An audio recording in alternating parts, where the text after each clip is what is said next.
Oke, bismillahirrahmanirrahim. Assalamualaikum warahmatullahi wabarakatuh. Waalaikumsalam warahmatullahi Jadi wabarakatuh. pada PI 5 ini ada 3 yang kita fokuskan sebenarnya ya. Pertama adalah tujuan dari PI 5 ini adalah merancang pembelajaran yang berdampak pada murid. Yang kedua adalah bagaimana refleksi aksi nyata modul 3.1. Sama terakhir nanti penilaian keterampilan coaching pada rekan sejawat. Jadi, nah yang 2 ini saya akan gali dari CGP. Pertama adalah rancang program yang berdampak pada murid. Yang pertama berdasarkan pemetaan yang Ibu lakukan, apa atau proses apa yang pernah diambil keputusan yang Ibu lakukan di sekolah ini? Pengambilan keputusan yang pernah diambil di sekolah ini tentunya keputusan yang dilakukan bersama kepala sekolah dan melibatkan guru-guru lainnya Pak dalam mengambil keputusan.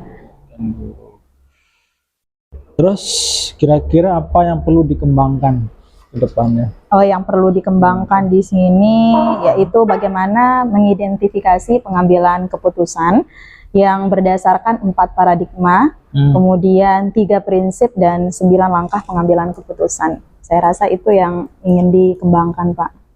Apa dukungan yang bisa dilakukan sehingga pengambilan keputusan itu bisa berhasil? Dukungannya di sini mungkin lebih ke bagaimana berkomitmen pada setiap pengambilan keputusan yang akan diambil nanti. Kemudian tentunya nanti ketika mengambil keputusan saya harus berdiskusi baik itu kepada sekolah ataupun kepada rekan sejawat. Apakah ada dilema etika yang terjadi di Ibu sebagai CGP sebelum dan sesudah menjadi CGP ini? Tentu saja Pak. Jadi ketika mempelajari modul 3.1 ini saya merefleksikan diri. Ternyata yang selama ini pernah dialami bagaimana antara dilema etika cinta dan kasih sayang, kemudian keadilan, kemudian dari segi bujukan moralnya ada benar versus salah yang kerap kali kita alami baik itu ketika dalam pembelajaran ataupun ketika di luar pembelajaran. Kira-kira dalam pengambilan keputusan itu apakah sudah sesuai dengan prinsip di modul 3.1 itu? Jika merefleksikan kembali sebelum mempelajari modul 3.1 banyak yang belum sesuai, akan tetapi setelah mempelajari modul 3.1 ini saya mencoba melihat dari sisi apakah benar dan salahnya seperti itu Pak, mencoba menerapkan apa yang telah diperoleh dari modul 3.1 dalam setiap pengambilan keputusan. Bagaimana Saudari CGP mengevaluasi setiap pengambilan keputusan tersebut? Dalam mengevaluasinya tentu dengan melihat apakah ada proses perubahan yang signifikan dari pengambilan keputusan yang telah diterapkan tadi. Oke, itu yang tahap pertama ya. Jadi dalam konteks pengambilan keputusan juga sebenarnya sudah di modul 3.1. Cuman penerapan di sekolah ini sejauh mana penerapannya, dukungan seperti apa, terus bagaimana pengibasan ke teman sejawat dan dukungan dari warga sekolah itu sendiri. Nanti apakah pengambilan keputusan itu sudah sesuai dengan prinsip-prinsip atau tidak ya? Itu kalau bisa ya harus sesuai kan?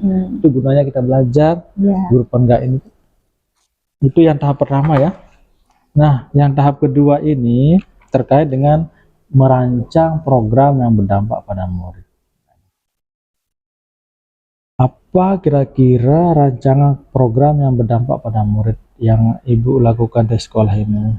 Ya, jadi untuk merancang program yang berdampak pada murid, kemarin saya sudah mendiskusikan ini dulu kepada Ibu Kepala Sekolah terkait apa yang akan saya lakukan. Di sini saya melakukan sebuah kegiatan yang saya ambil berdasarkan rapot pendidikan, yaitu literasinya rendah. Jadi nama programnya nanti Pak saya akan membuat dan sudah saya mulai sosialisasikan kepada anak-anak. Namanya adalah program Kompas. Kompas itu akronim dari Komunitas Membaca Pintar dan Menulis Anak SMP Negeri 2 Lingsar. Apa hubungannya dengan literasi?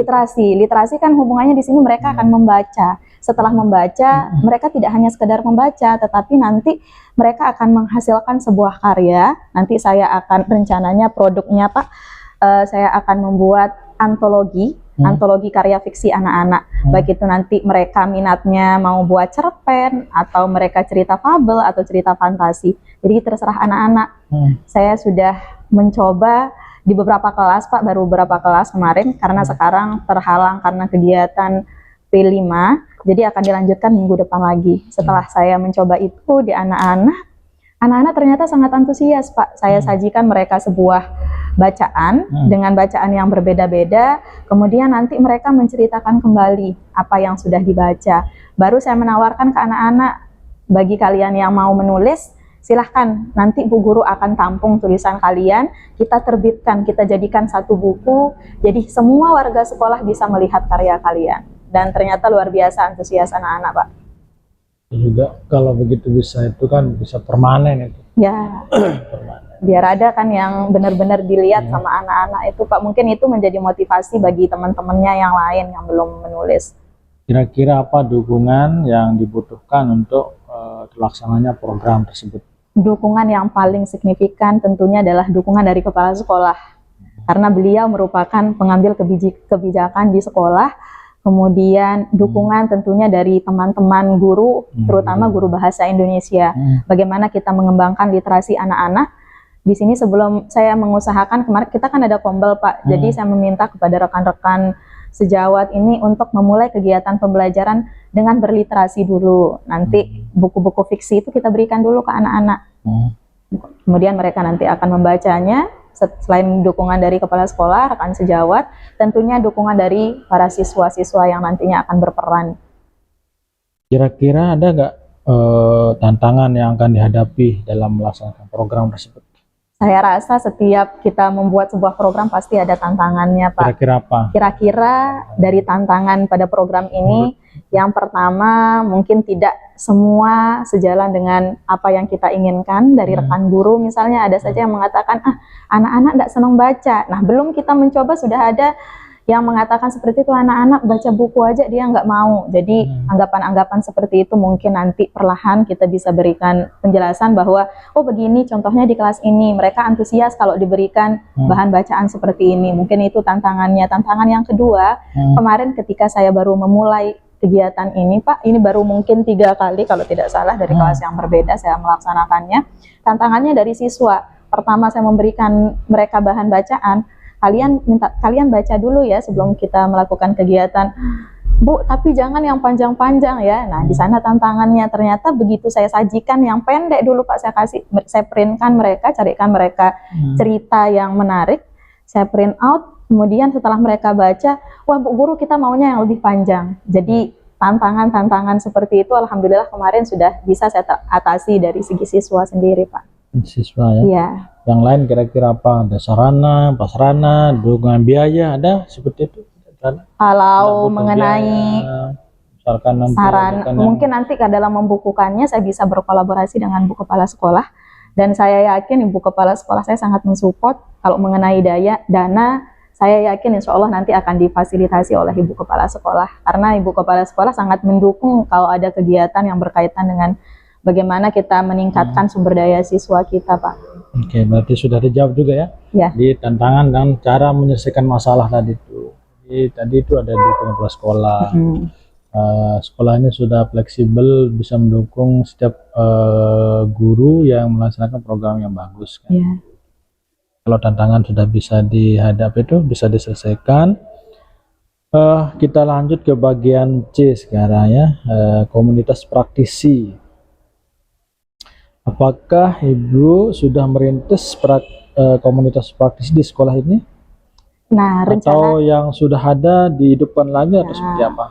Kalau komunitas praktisi kebetulan kami ada memang sudah ada ya Pak ya, komunitas praktisinya yaitu komunitas guru bahasa Indonesia, Kumpul Guru Bahasa Indonesia. Kalau kemarin agak vakum, sekarang sudah mulai kita hidupkan kembali dengan cara melakukan diskusi rutin setiap hari Jumat Pak. Di sana kami berbagi kepada rekan-rekan guru bagaimana pengimplementasian pembelajaran berdiferensiasi, kemudian bagaimana kita memberantas siswa yang masih banyak ternyata Pak, siswa di SMP kami ini yang belum bisa membaca. Jadi kemarin atas inisiatif bersama kami membuatkan ada kartu namanya Pak, ada kartu membaca siswa. Kartu membaca itu ada kartunya berwarna, saya enggak bawa kayaknya nih Pak. Ada kartunya berwarna merah, kuning dan hijau. Warna merah itu bagi siswa yang benar-benar tidak bisa membaca, itu yang warna merah nanti kami akan lakukan pendampingan kepada siswa tersebut. Yang warna kuning mereka bisa membaca tapi masih terbata-bata.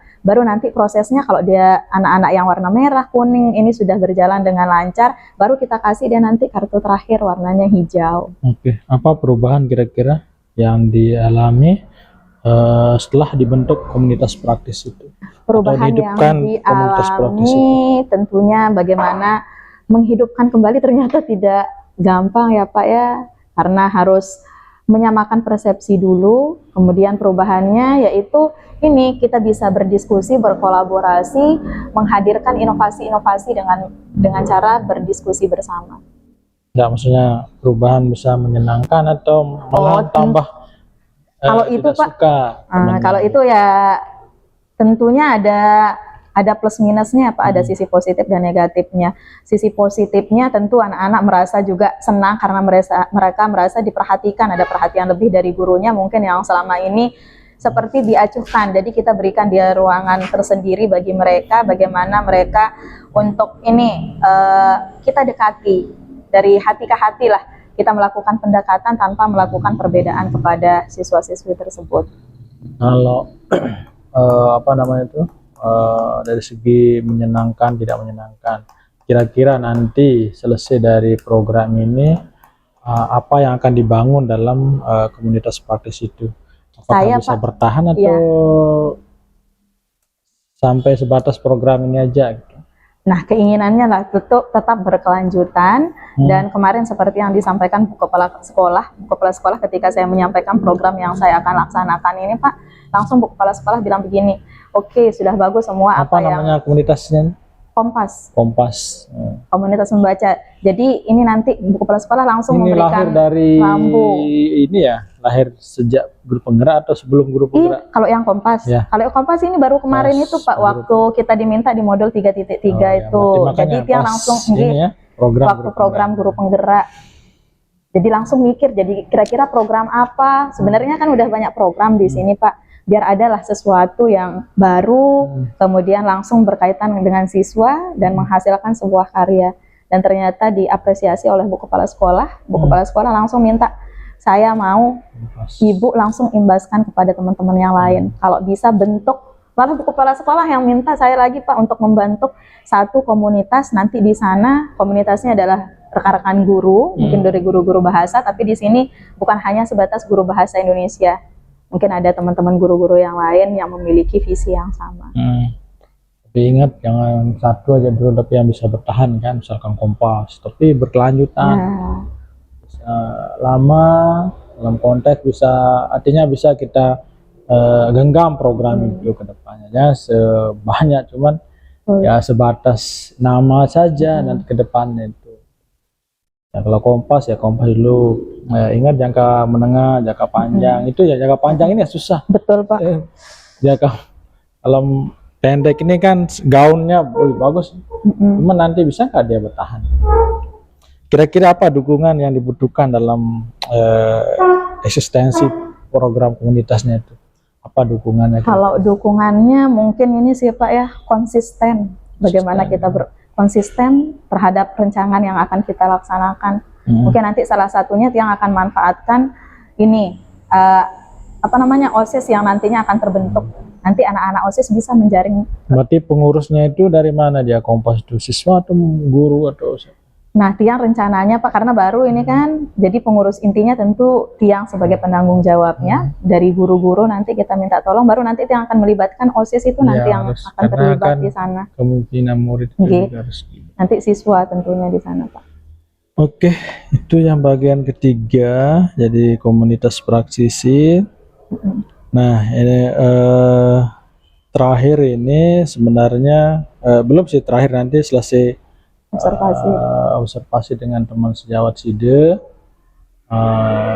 Tahu yang apa yang akan dianu nanti kan tujuan dari kemarin itu harus jelas nanti umpan balik dari kegiatan pas apa namanya tuh Observasi. observasi itu yang sediakan nanti tujuan percakapannya, terus apa namanya umpan baliknya, terus apa yang bisa dikembangkan, terus pengembangan diri ke depannya itu dari teman sejawat.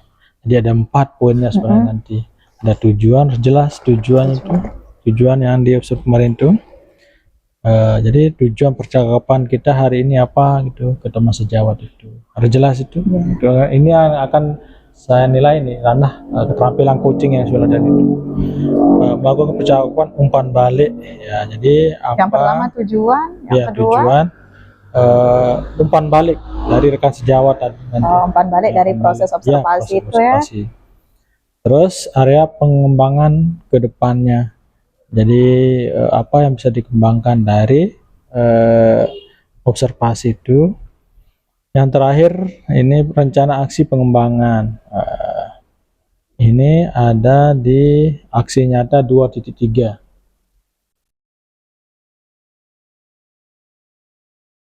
Rencana pengembangan diri. Oke, itu aja 4 yang nanti kan saya ini kan memantau, tapi nanti kembangkan lah anaknya ini pasca observasinya. Cuman yang menyangkut 4 ini, 4 ini akan di SIDE gali di teman sejawat itu. Nah. Assalamualaikum warahmatullahi wabarakatuh. Waalaikumsalam warahmatullahi wabarakatuh. Alhamdulillah baik Bu Guru. Maaf mengganggu waktunya Bu Nini ya.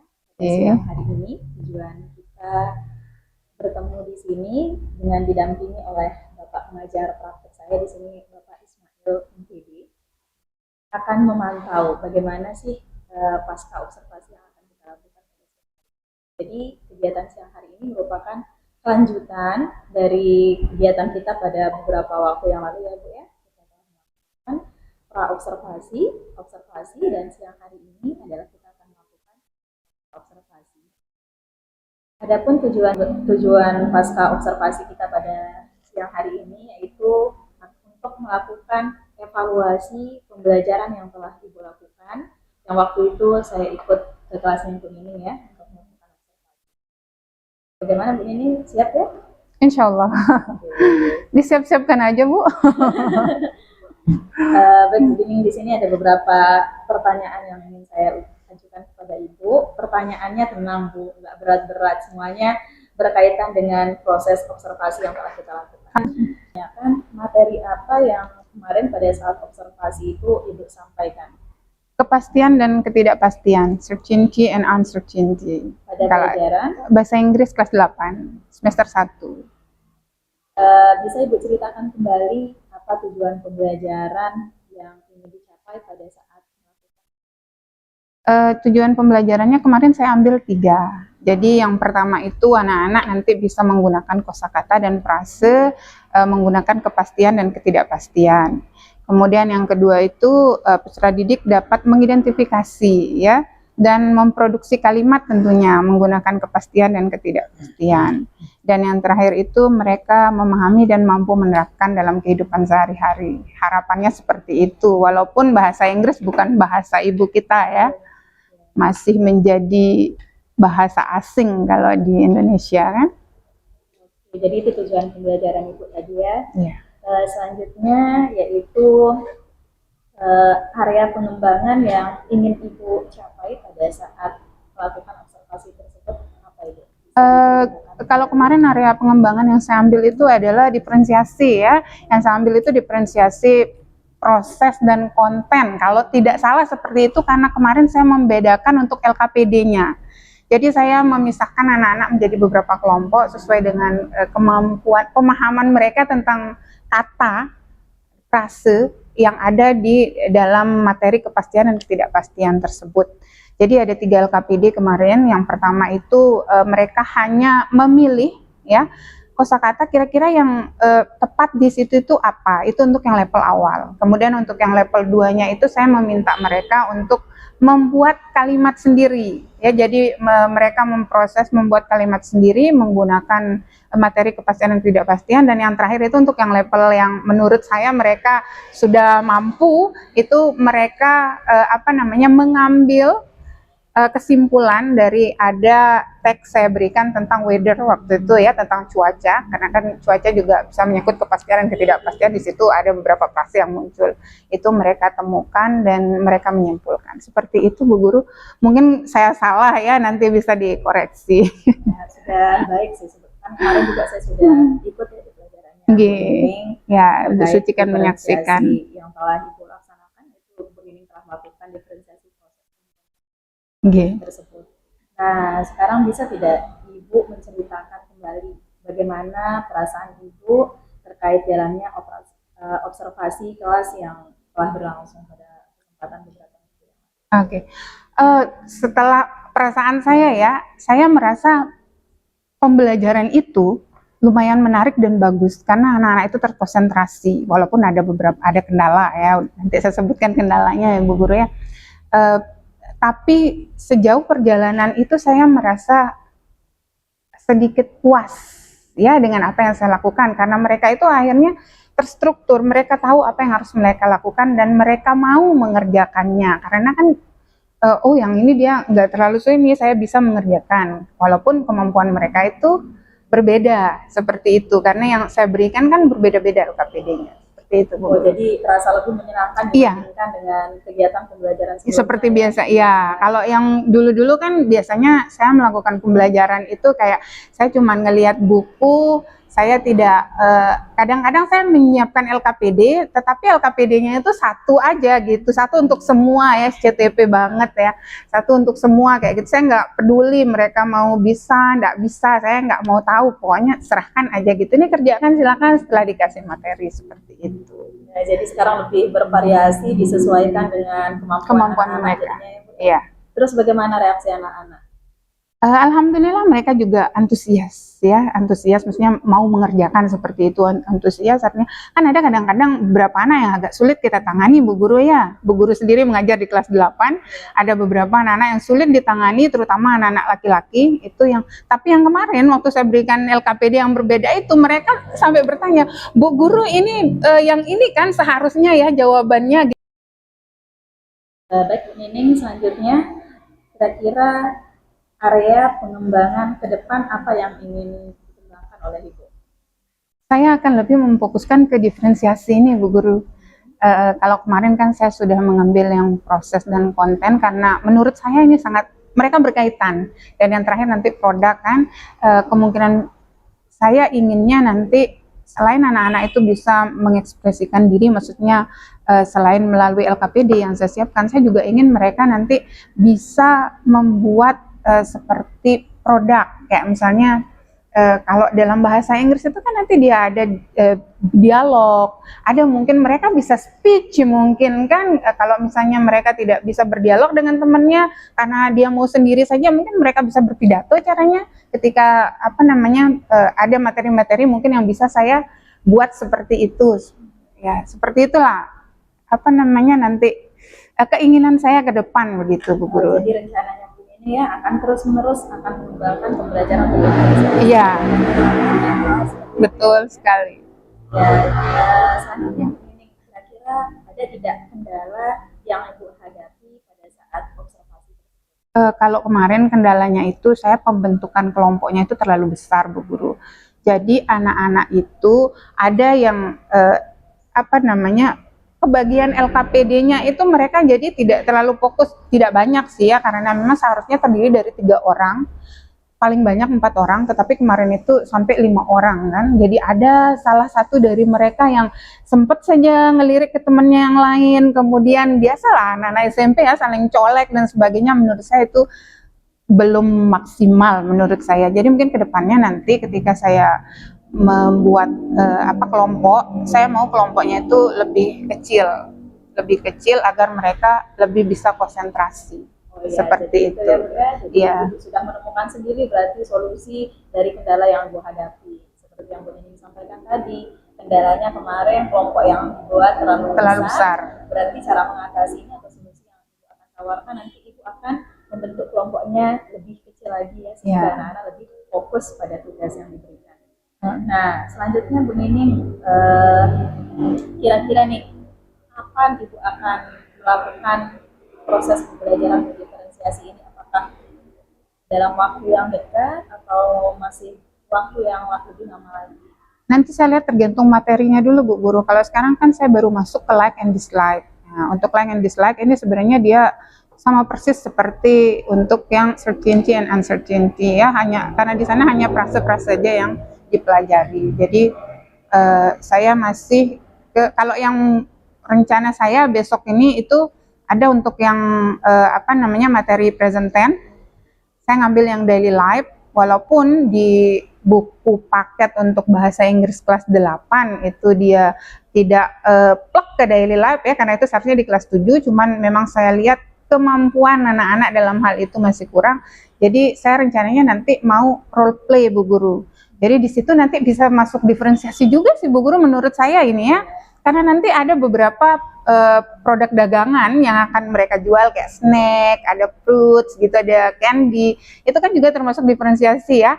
Jadi saya mau mereka nanti udah saya bagi ini, saya udah bagi kelompoknya kira-kira seperti ini. Dialognya itu saya kasih tahu begini loh, kalau kita berjualan itu kita pakai kosakata yang seperti ini. Kalau kita nanya berapa harga itu kita pakai kosakata seperti ini. Jadi itu sudah ada rencana saya Bu Guru, kemungkinan nanti pas materi presentan itu akan saya terapkan. Oke, satu lagi terakhir Bu Nining, bagaimana rencana pengembangan diri dari Bu Nining sendiri? Untuk saya, ya, pertama kan fokusnya tadi pada pembelajaran diferensiasi ya. Untuk pengembangan diri itu saya sebenarnya banyak diskusi juga kan sama Bu Guru juga, saya sering diskusikan sama Bu Pengawas, kalau ke sini juga kan saya juga pengen tahu lebih banyak lagi tentang diferensiasi ini. Melalui kompel juga kan kita selalu seperti itu setiap minggu ya, dan saya juga pernah mengutarakan apa yang saya lakukan ke Bu Rahma, seperti itu sebagai pengawas bina kita. Nanti bagaimana masukan-masukan dari beliau juga. Saya juga rencananya nanti, karena saya belum ngambil di PMM nih untuk yang pembelajaran berdiferensiasi, karena saya lebih banyak mendengar dari teman-teman sejawat ya. Jadi rencananya nanti saya akan ambil itu juga, biar saya lebih paham lagi lah. Sekalian nyari-nyari di Google juga referensi.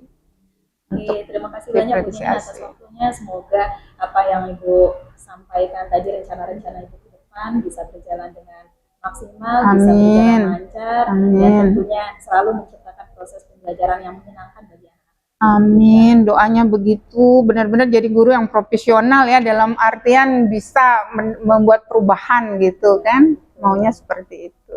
Ya, terima kasih banyak Bu Nining atas waktunya. Sama-sama Bu Guru. Saya rasa cukup di sini pasca observasi. Sekali lagi terima kasih banyak telah hadir pada kegiatan pada siang hari ini oleh Bapak Putu yang hari ini. Saya cukupkan.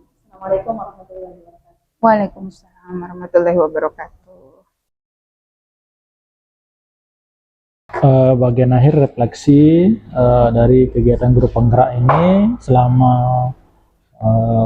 pendampingan 1 sampai 5, materi apa kira-kira yang paling dikuasai di program grup penggerak ini? Ya, dari pendampingan 1 sampai 5, materi yang paling yang saya rasakan ya Pak, yang paling saya rasa kuasai adalah materi pada modul 2, yaitu pada pembelajaran diferensiasi. Dan alhamdulillah memberikan dampak yang saya rasakan pribadi sudah ada pada saya terapkan di kelas, kemudian saya bisa berbagi, itu juga Pak salah satu hal yang saya merasa alhamdulillah ada loh manfaat saya ikut guru penggerak. Jadi teman-teman ketika bertanya bisalah sedikit saya berbagi kepada teman-teman Pak. Itu kenapa mungkin karena ini juga kan, karena langsung diaplikasikan kan, itu nanti materi apa tuh ilmu yang diaplikasikan langsung itu pasti akan lama. Betul. Inilah intinya yang modul 2 ini Pak, mulai dari pembelajaran berdiferensiasi dan sosial emosional.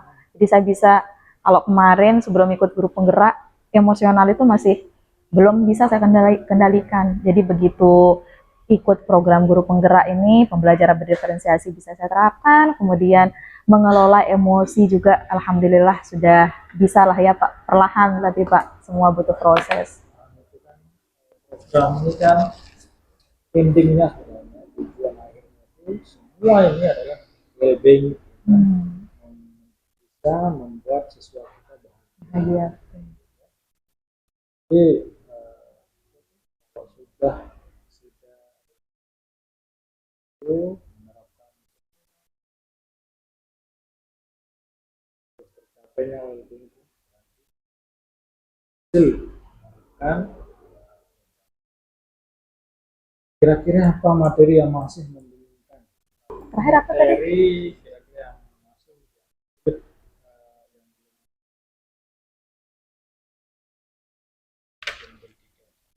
Yang ini sih yang menurut saya yang paling masih sulit ya Pak ya, bagaimana materi yang terakhir pada modul 3.2. 3.2 ya, yang 3.2 dan pemetaan aset itu Pak, itu masih agak sulit ternyata, karena saya masih kebingungan dalam memetakan aset modal manusia, yang itu seperti tadi, yang seperti waktu kita melakukan diskusi pada ruang kolaborasi, ada yang mengatakan bahwa semua intinya yang manusia itu, semua yang manusia ya manusia begitu asetnya, tapi ternyata kan tidak seperti itu sebenarnya yang masih agak susah dalam membedakan itu sih Pak, dalam memetakan aset-aset. Terakhir nanti untuk PI 6, sebelum kita PI itu sudah ada itu ya. Apa Pak? Tuntunannya, gambar apa namanya itu? Jadwal apa diskusi PI sama 6. sekolahnya. Bukan saya di sana nanti, tapi sudah terlaksana ini. Oh, sudah Terlaksana ya.